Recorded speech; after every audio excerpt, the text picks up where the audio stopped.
A house is made of wood and stone, but only love can make a home. Welcome to the RepcoLite Home Improvement Show, helping you make your home into one you'll love even more. On News Radio Wood 1300 and 106.9 FM. Well, good morning, everybody. Happy Saturday in January in Michigan. Happy Saturday, Dan.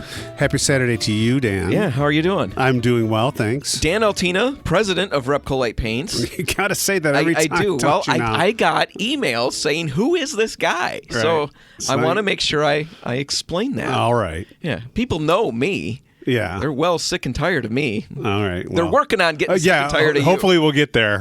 Yeah, maybe you'll speed it along. Anyway, today we've got a lot of fun stuff that we're going to talk about. But before we get to all of that, I'm not going to tell. Normally we'd go through the list of what we're going to talk about. Yeah, we're not going to do that this time. No, the whole point is to encourage people to listen. Okay. And to give them enough really good stuff to make them want to hang around to the end. Okay. I don't need to do that. Everybody who's listened knows it's good enough. Right. They're not going to leave in the middle. No, they don't know what we're going to end up saying. It might be stupid. They want to be attention or be a part of that. Anyway, the whole show, we've got good stuff planned, but I do want to, for the sake of this first topic, and for the public good, the greater good, the GG. Okay. I want to own up to something that is really profoundly stupid that I did. Okay. I didn't want to talk about this on the air because I'm not advocating for this. I'm not saying this is I'm saying it's a bad idea. I'm embarrassed to even say that I did this. But the other day, I think it was during Christmas break, we had a couple of times where we got the nice little fluffy white snow falling, and we got some nice snow. So I took the kids on this nature walk. We had this area near the house, or natural area, and we trekked through that, and it was so pretty. Absolutely beautiful. We're taking all kinds of photos, having the time of our life. Well, we come to a part that I've passed many, many times, but with the snow and the ice, it took on an idyllic setting. It was absolutely beautiful. It was a little creek running. And the crystal clear water, it looked like something from a commercial for bottled water, or you can see where I'm going. I was thirsty. And I thought, it's running water. Right. What about just a little sip?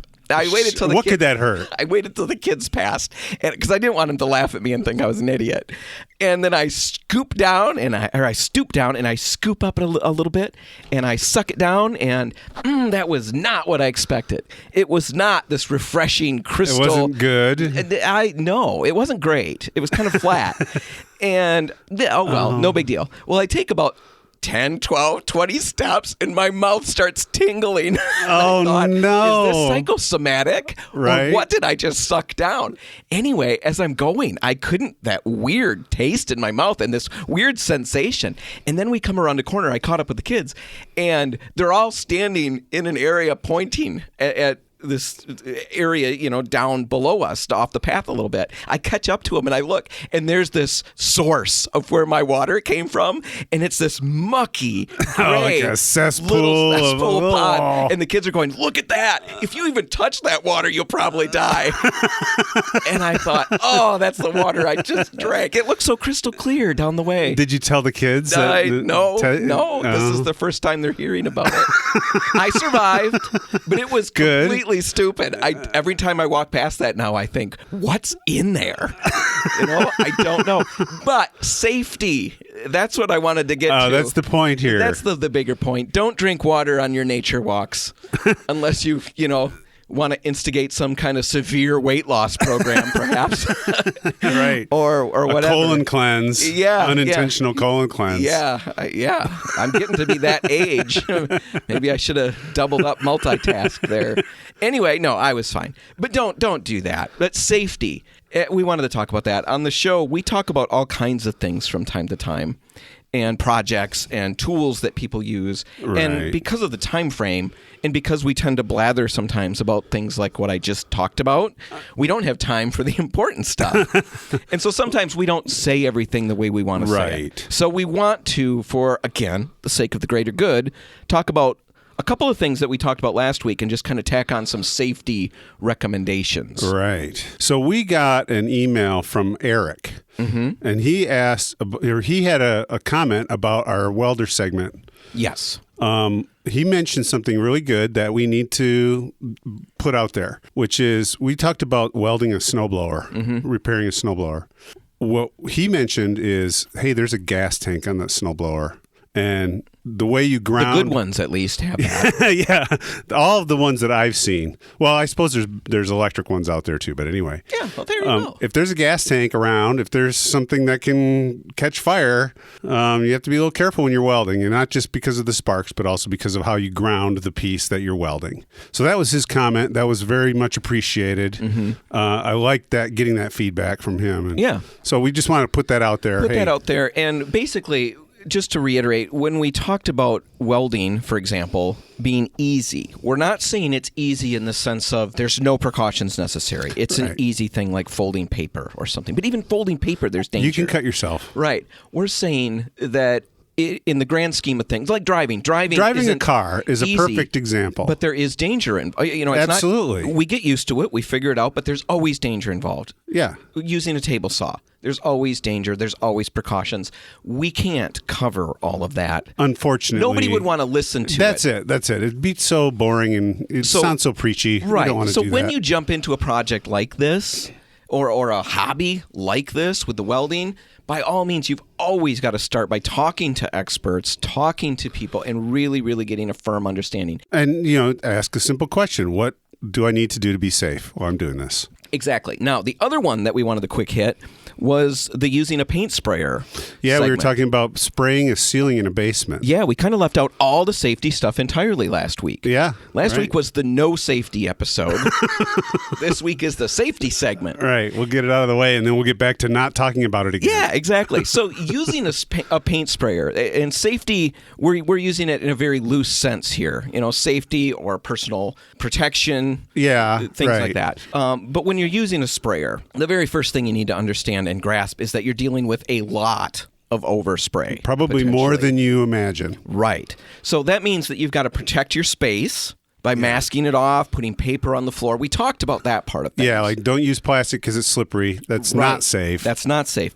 But if you're using a sprayer outside, that is something to consider, is that overspray in the air can really, really travel. Because usually when you're using a paint sprayer outside, in most situations, it's late spring, summer, and there can be humidity issues. There can be, because of the atmospheric conditions, the paint can dry slower. Right. It And can it be can windy drift. and it can drift farther. We have had issues and situations where contractors have painted vehicles multiple parking lots away. Right. And it wasn't the plan to paint the vehicle. No. They were painting a fence. That's the beauty of insurance. Yeah.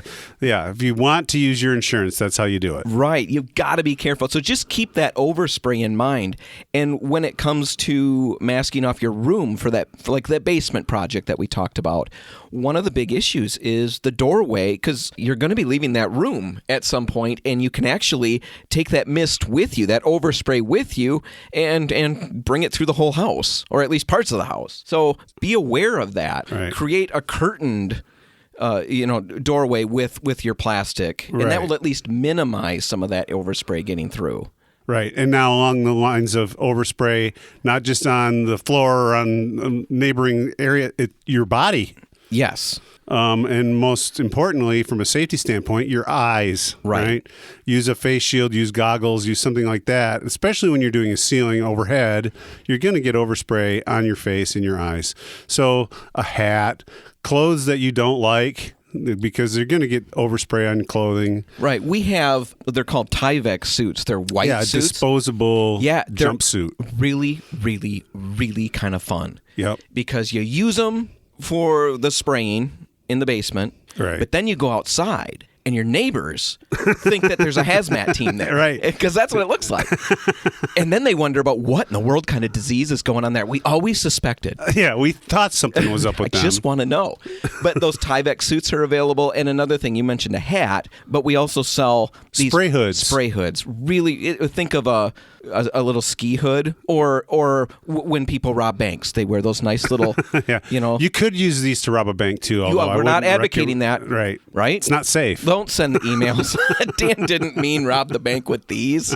No self-respecting burglar would wear one of those to rob a bank. It's like this little white, chintzy little fabric. It's a knit thing, and it just has like an eye hole. It's like a pull-down. You can use mask. 2 eyes through that hole. It's not like it's an oval. Yeah, exactly. Inexpensive, and that will help, protect your hair and stuff like that. Yeah. And what about respirators? In the last little bit that we've got, we see these great big masks that painters will wear. Right. And in most situations, those are charcoal filtered respirators, and those are used for solvent-based products. Right. It's smelly things that have solvent in them. Yeah. Then you need to use a charcoal filter respirator. For most latex paint, it's not necessary. An N95 mask, KN95 mask, is perfectly adequate for keeping overspray out of your lungs, out of your mouth. Exactly. So there we go. There are some things to think about, some precautions to take. There are more. Which we probably won't cover ever. Because they're so boring. Yeah, they're boring. Why talk about that? No. But the experts can help you with those. The experts will help. So whether we're talking about welding or painting or whatever, the experts will let you know what you need to be safe, to protect your surroundings, to protect yourself. Yeah, you can use the chat function at RepcoLite.com. You can call us, email us. We'll help you figure out what you need for the project you're tackling, paint-related wise. Yep. And look somewhere else for the welding stuff. Yep. All right, they tell us we've got to stop talking so they can play commercials. But when we come back, we're going to be talking about how to deal with a closet that's overflowing. Okay. Way too much stuff. We've got a really cool system to help you minimize it quickly and easily. That's all coming up next. Stick around.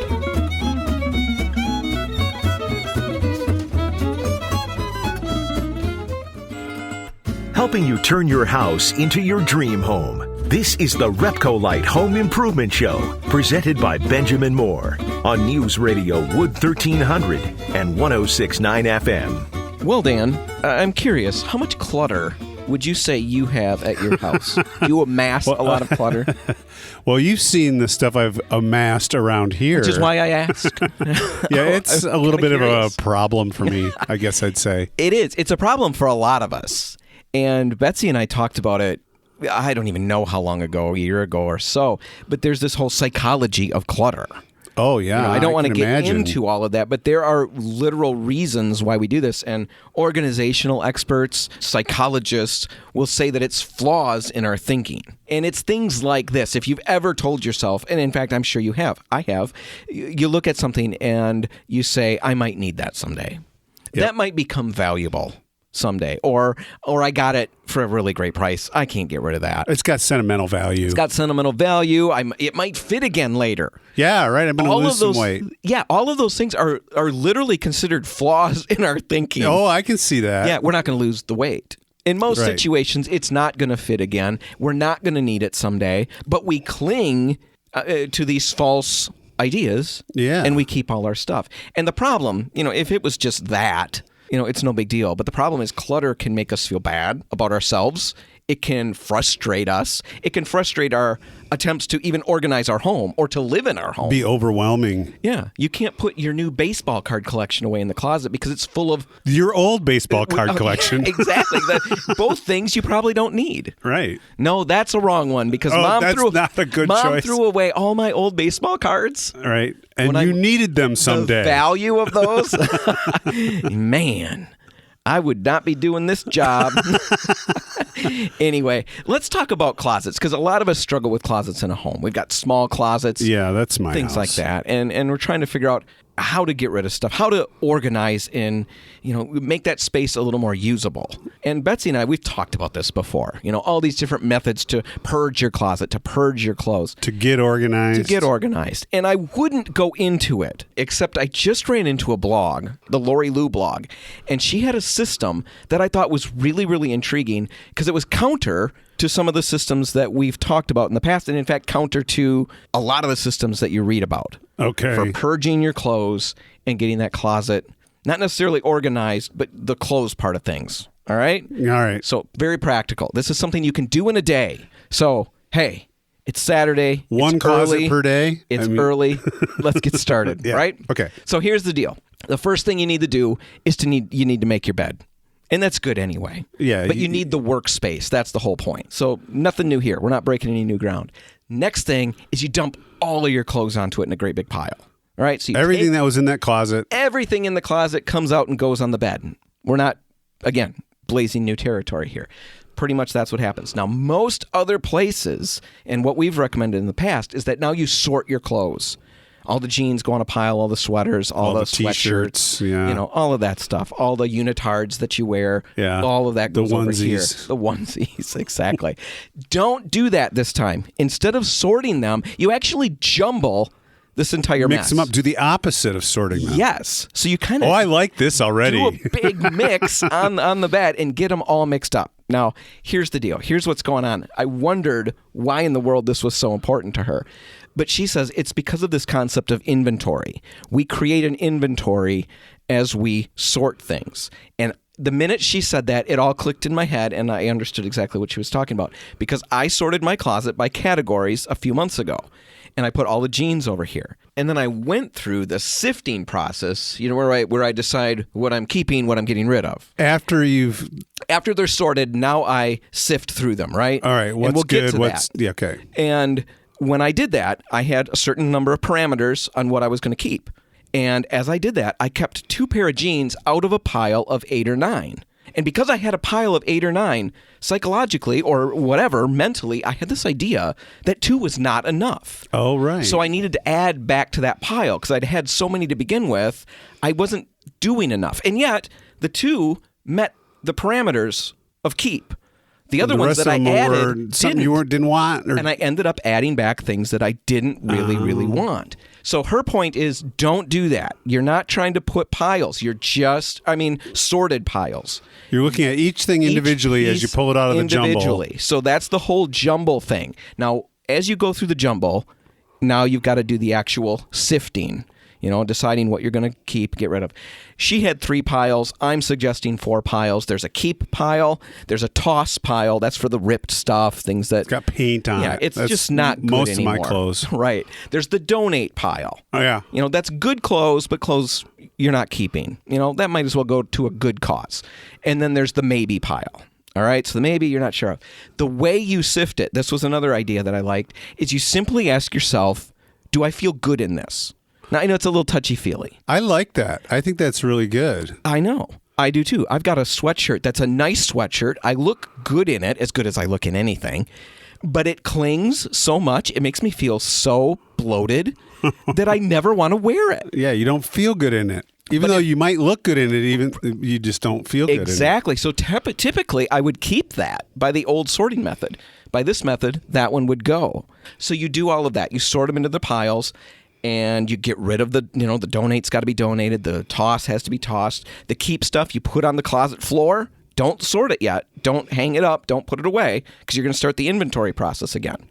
Then you take the maybe pile and now you do this whole thing one more time. But you might have to try those on. Do I really not like this or do I feel good in it? Yes. That's the question you're asking yourself. Right. And so you really have to try stuff on. Yeah, you pare that down. Keep what you want to keep. Don't feel bad about it. Get rid of what you want to get rid of. And then when you've all done with that, then you go and you actually put the closet back together. So real quick overview. I love that method. Yeah, that sounds really unique. I think it works. So there you go. Check it out. It's a great day for it.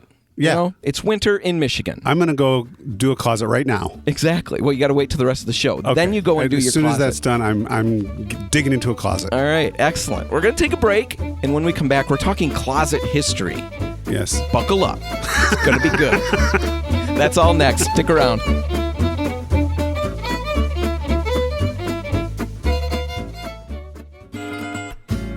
If you want to take your DIY skills up a rung, the RepcoLite Home Improvement Show is here to give you a boost on News Radio Wood 1300 and 106.9 FM. Well, welcome back, everybody. But that's really reaching, isn't it? Do you think What? everybody came back? Let's Do you just think hope. everybody was here in the first place? No. We shouldn't have started till we knew everybody was here. All right, everybody, pay attention. Yeah, we're gonna back. Get a list of who's all coming, and then we'll do roll call for the first 2 segments. You have to RSVP next week. Yeah, all right. Well, welcome back, whoever came back. Yeah, because I announced that we were going to talk about the history of closets. So they're back. I'm sure they're back. Actually, it is actually really interesting. I will take your word for it. Yeah, I know. You don't know what I'm going to talk about. No, you're springing this one on me. I am, but I found an article in a Old House magazine. I think it's called Old House Journal, something like that, and it started talking about closets.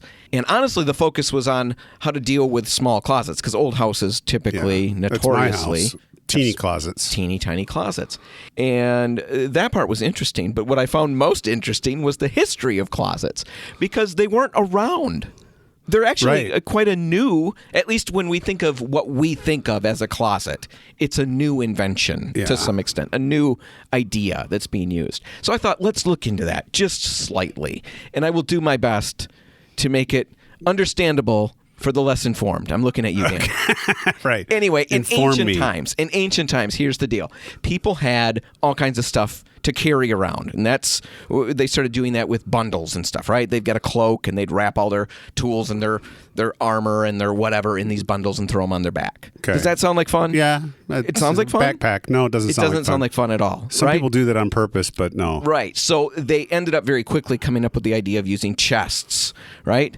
So a big box to keep stuff in. So the Romans were one of the first ones, and they actually had these things called armoriums. Armoriums. Right. Does that sound like anything? Yes. Like armoire. It does. And that actually is where the idea of an armoire came from. Place to put your armor? Yes. So we're going to take a quick overview of the history of armoires because this is all related. But from about the 12th century on, so it starts with these chests, armoriums. Yeah. And in about the 12th century, we start to see armoires become items that are used in houses. They don't have little feet on them. They're just this massive piece of furniture. Yeah. Right, a chest with big doors and stuff like that. But they were used for tools, weapons, things like that. Valuables. Basically, tools and weapons, stuff like that. Not really clothes. These weren't used for clothes. Big and bulky, stood on the floor, no legs. In the 14th century, in England, the term ambry starts to come about, and it's from that same root, armorium. And basically, this is starting to refer to a storeroom, a cupboard, or a pantry. And now they're starting to put, food items and things like that. It's still tools and all of those things. About 150 years later, France takes the word and makes it armoire. Oh, of course. Yes. Which I wish I could do that with a better accent. I sound more creepy than I do French. But anyway, the idea comes about, and we start to get armoires as we think of them. They become taller, lighter. They're placed on legs. Eventually, it's kind of hazy as to where the shift takes place, but it goes from holding your tools and your swords. Maybe people didn't have that much armor. I don't have as much armor anymore, right. But I do have a lot of really nice floofy jeans. Yeah. Right? With all the frills. Bedazzled. Yeah, my bedazzled jeans. So I need to put those in my armoire. So anyway, that's where, again, we've got the first idea of a closet is that, but it's a freestanding piece of furniture. Freestanding piece of furniture. But closets themselves, that word, actually now, we're switching now back to closets, and that word didn't refer to a place to store clothes. And only loosely was it a place for storage. This is the thing I thought was really interesting. In England, now we're going back to the Middle Ages, so back a couple hundred years, having a bedroom was a privilege. Right. Children, having a bedroom was a privilege. Hanson children, I want you guys to understand that. What you've got is a privilege. Right. And there are responsibilities. Right. It's not a right, it's a privilege. Right. Anyway, only the rich, the well-to-do, had bedrooms. Everybody else slept on either the floor of the manor where they worked or lived, the great manor, or they had a one room. Yeah, you lived, you cooked, you ate, you slept all in one room. All of that. Well, anyway, the people who did have bedrooms, the well-to-do, they used them not just for sleeping, but they were actually used for entertaining, for working, things like that. Multiple use. When you've got fewer rooms in the house, they have to serve multiple purposes. So there's not a lot of privacy in a situation like that. So closets were literally created And they were called closets, and they were really what we would think of as studies, parlors, areas like that where they were outfitted with furniture. It was a place for sitting,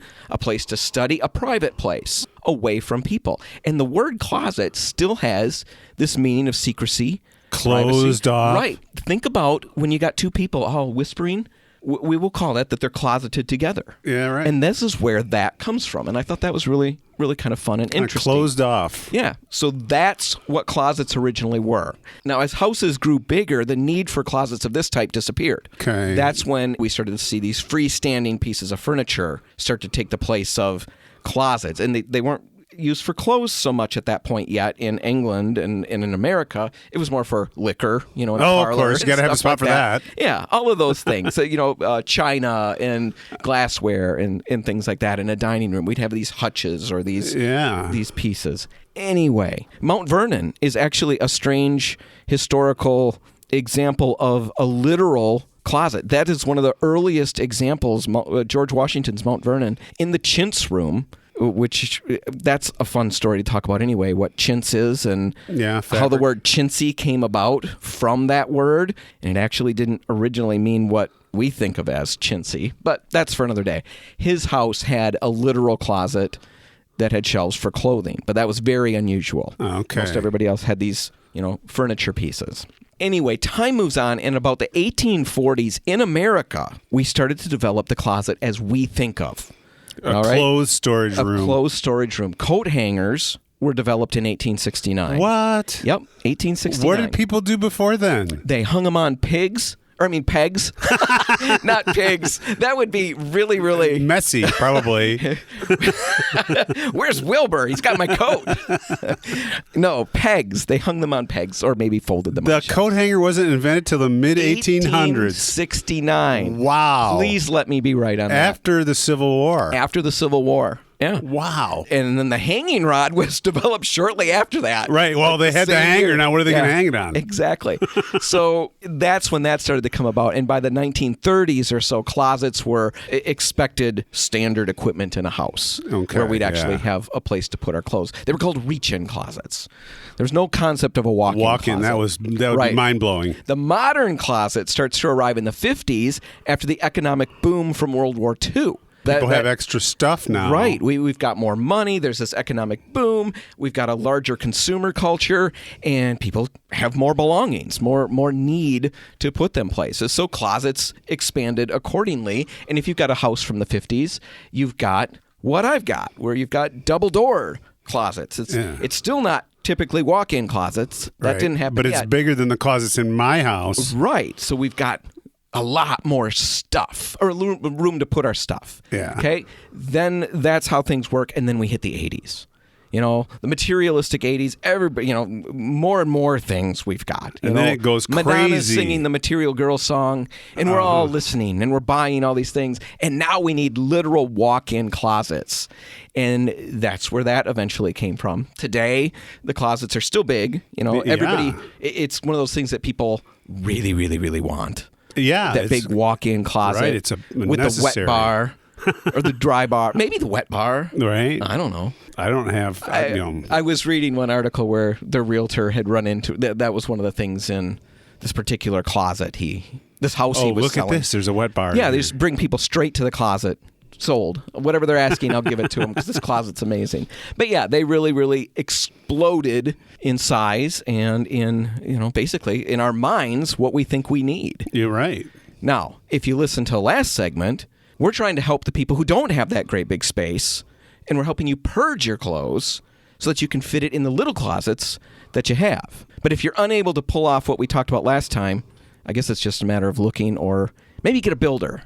And you can expand. Yeah, go shop for a new house with a walk-in closet. Anyway, history of closets. I thought it was a little interesting. That is interesting. Thought it was worth digging into. Now, we're going to take a break, and when we come back, we're going to be talking about the importance of time budgeting when you're working on a project. Okay. And some things to think about. That's all coming up next. Stay tuned.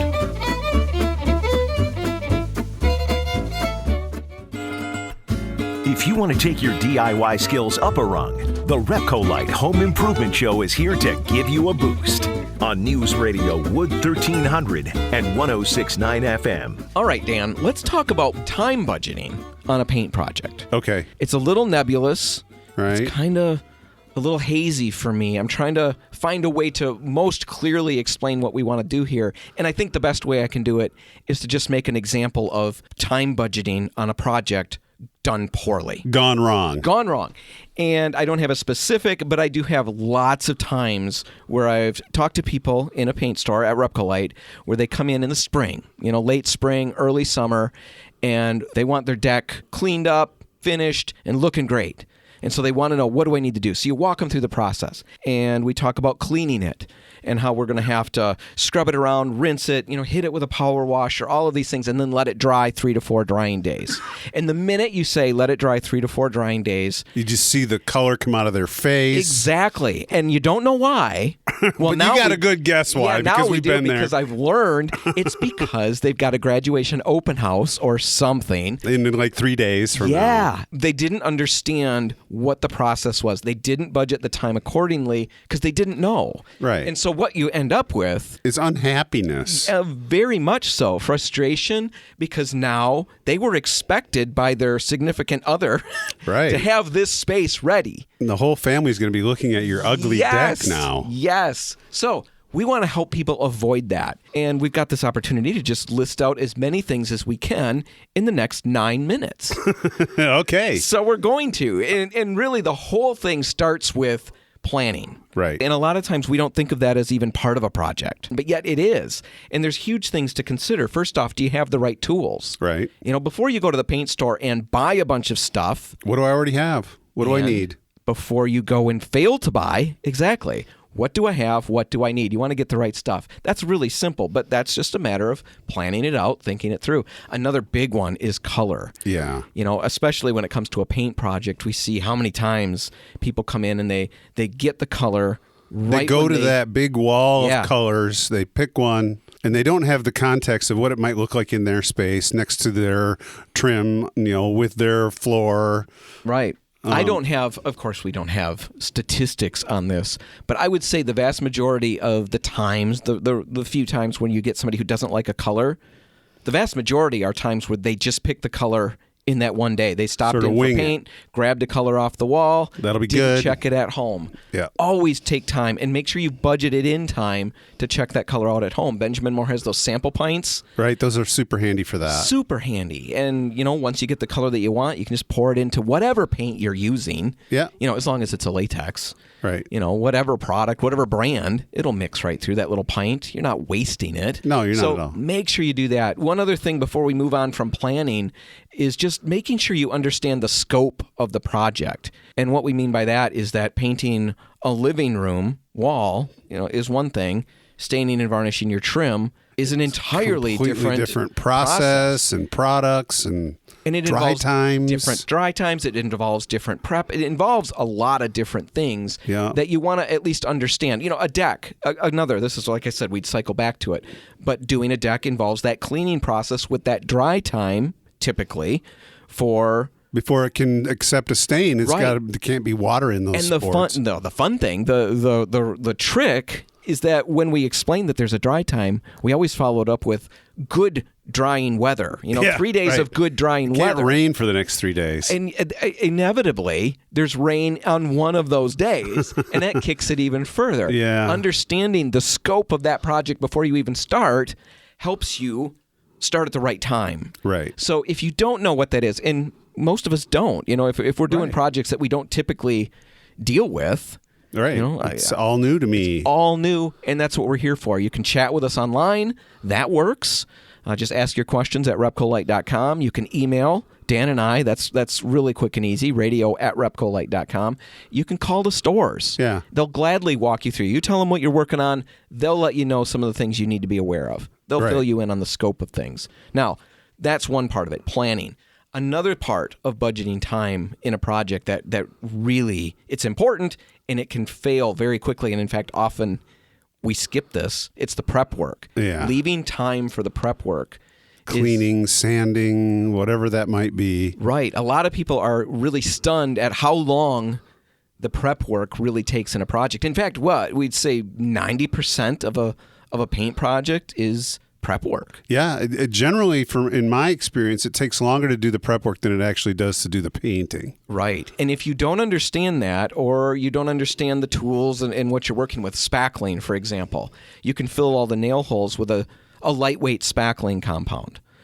And it's supposed to dry really fast. Right. Drying really fast still means a couple hours. Yeah, It right. doesn't mean 15 minutes it's ready to go. Right. Trust me. I tried You've done that. I tried You've been to push there. It. Yeah, it skins over. Yeah. And you think you're good, so you sand it. No, and then globs. It's gummy underneath, and it's a globby mess. Yeah. You've got to understand that. And the thing is, so often when we see failures in a paint project, how many times? That's got to be close to 90% right. or more. Right. It's a failure of the prep work part of things. Yeah. Think about it this way. Prep work is foundational. If you've got kitchen cabinets that you're doing, and I remember talking to somebody at the home show last year. Remember home shows? I do vaguely recall what those were like. People would gather and yeah. we'd kind of talk about things. Anyway, that person was in and she had tackled a kitchen cabinet repaint and had skipped the prep and had great big peeling spots, and wondered what can she put over top to fix make that it all real stick quick, down again. Yeah. There's nothing. Right. You got to take it all down. It's a huge project. Huge process. Don't skip the prep work. And the best way to not skip the prep work is to make sure you've budgeted your time to allow time for that prep work. Another thing to consider would be the tasks involved when you're painting or varnishing or whatever you're doing. You've got to understand the process and what you've got to do. Right. And so if you're not proficient, if you're not an expert at this, which most of us aren't, maybe not all of us aren't, it's going to take longer than it would to have a professional do it. Right. And so that's fine. Just understand that part of the process of budgeting time is giving yourself time to learn how to do it. Right. And there's also the idea of, okay, I'm working. This happens a lot. It's very deceptive. I did it just a few months ago. A small room, we convince ourselves quite naturally that it's going to be fast. Yeah. A bigger room, take a little more time. I did an entryway that took me way longer, a little 4x6 entryway with a window, a couple of doors, took me way longer than a 13x16 living room. Yeah, all the cutting in. All the masking off that I did. A bathroom is another great example of that. All the little things you've got to work around, all the little complications you run into. A small space does not mean a small project. Right. So just make sure you keep that in mind, and that will help you make sure you start the project at the right point so you finish when you need to. Another thing to consider as you're, thinking those things through is, are you working alone or do you have help? Right. And I guess secondarily, is the help any good? Are you any good? Well, let's assume I am. Is your help learning along with you? Yeah, are you both learning how to do that? I remember I've told about it a bunch of times on the show, but I love this story so much. As a customer came to the home show again and was talking about how he's not allowed to paint anymore. And I, come on, you can do it. We can get you there. And he said, no, I'm helpless. I'm completely unhelpable in that regard. And then he told us the story how he'd been helping his wife paint the bathroom and ends up putting the tray on the floor and steps into it. So he steps into his own paint tray, kicks paint all over the place. His wife kind of, oh my goodness, you can paint everywhere. So he sits down on the toilet to kind of wash his shoe off, take his shoe off. He sits in her paint tray on the toilet, which is where she'd set that. Then she said, you're done. All right, you're banished. So if your help is like that, you got to plan an extra week. Yeah, and you're going to need a budget shop vac, time for the cleanup of your helper. All of those things. Keep that in mind. One other thing is products, what are you using? Because as you go around a room, if you're painting the walls in a living room, let's say, or a bathroom, the paint's going to have to dry a certain amount of time before you can hit it with a second coat. Right. And most of the time, we'd recommend a second coat. Yeah, usually. Sometimes you have to put on a third coat. Depends on the color. Sometimes you don't know these things until you get into it, and so it is a little bit hard to budget for that. But we can give you advice about that too, based on what what our experience is with that kind of color. Right. One last thing before we wrap it all up is basically don't wrap it all up too quickly. Yeah. You said that you do that all the time. This is my big problem. I will, when I'm done with the project, throw away the roller, clean out the brush, before the paint is even dry on the wall.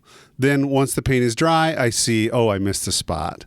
And you got to get it all out again, start over. Right, frustrating. Right. Don't wrap up too quickly. All right. We will definitely help. RepcoLite Port City Paints. We work with this all the time. We'll gladly help you. If you have any questions, call us, email us. chat with us online, any of those ways. Find us at RepcoLite.com. Dan, that's it. It's all the time we've got. Oh, man. Whatever you do today, make sure paint's a part of it. RepcoLite and Port City Paints are open till 3, waiting to help. Stop by and see them. I'm Dan Hansen. And I'm Dan Altino. Thanks for listening.